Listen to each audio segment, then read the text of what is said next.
नमस्कार दोस्तों, अनसुनी दिव्य कथाएं में आपका स्वागत है।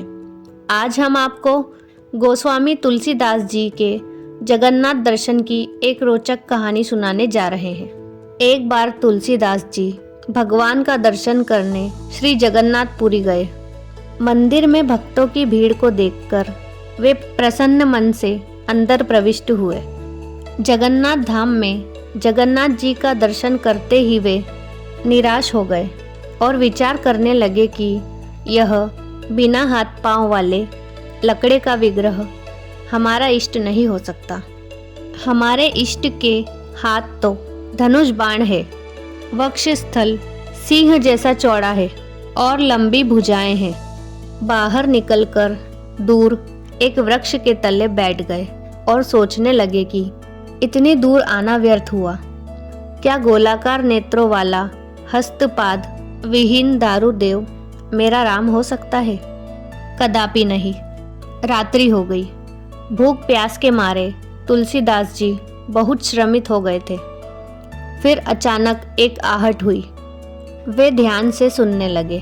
अरे बाबा, तुलसीदास कौन है? तुलसीदास कौन है? एक बालक हाथों में प्रसादी भात की थाली लिए पुकार रहा था। तभी वे उठते हुए बोले, मैं ही हूँ तुलसीदास, कहो क्या बात है? बालक ने कहा, आप यहाँ हैं? मैं बड़ी देर से आपको खोज रहा हूँ। फिर बालक ने कहा, जगन्नाथ जी ने आपके लिए प्रसाद भेजा है। तुलसीदास बोले, कृपा करके आप इसे वापस ले जाएं। बालक ने कहा, आश्चर्य की बात है, जगन्नाथ जी का भात पाने दूर दूर से लोग आते हैं। कितने भक्त तरसते हैं इस प्रसाद को पाने के लिए, और आप अस्वीकार कर रहे हैं, ऐसा क्यों? तुलसीदास बोले, मैं बिना अपने इष्ट को भोग लगाए कुछ ग्रहण नहीं करता।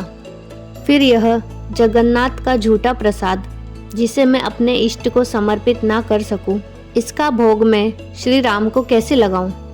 बालक ने मुस्कुराते हुए कहा, बाबा, आपके इष्ट ने ही तो भेजा है।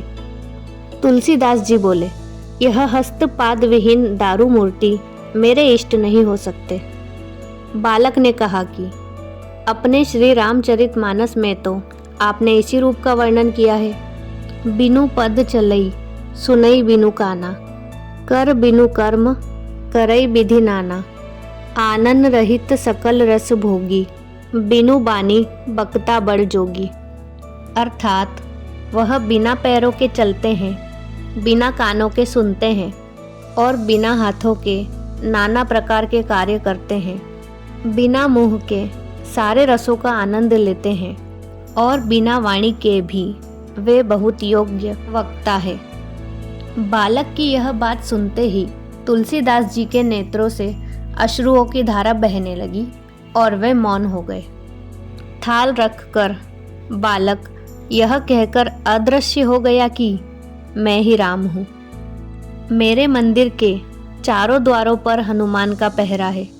विभीषण नित्य मेरे दर्शन को आता है।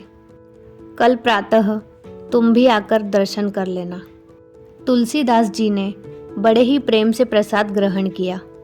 फिर प्रातः मंदिर में उन्हें जगन्नाथ, बालभद्र और सुभद्रा के स्थान पर श्री राम, जानकी और लक्ष्मण के भव्य दर्शन हुए। भगवान ने भक्त की इच्छा पूरी की। जिस स्थान पर तुलसीदास जी ने रात्रि व्यतीत की थी, वह स्थान तुलसी चौरा नाम से विख्यात हुआ। वहाँ पर तुलसीदास जी की पीठ बड़छता मठ के नाम से प्रतिष्ठित है। तो दोस्तों, यह थी तुलसीदास जी के जगन्नाथ दर्शन की एक रोचक कहानी। आपको यह कहानी कैसी लगी, हमें कमेंट करके ज़रूर बताएं। और इस प्रकार की अन्य दिव्य अनसुनी कथाएं सुनने के लिए हमारे चैनल को सब्सक्राइब करें और इस वीडियो को लाइक और शेयर करना ना भूलें।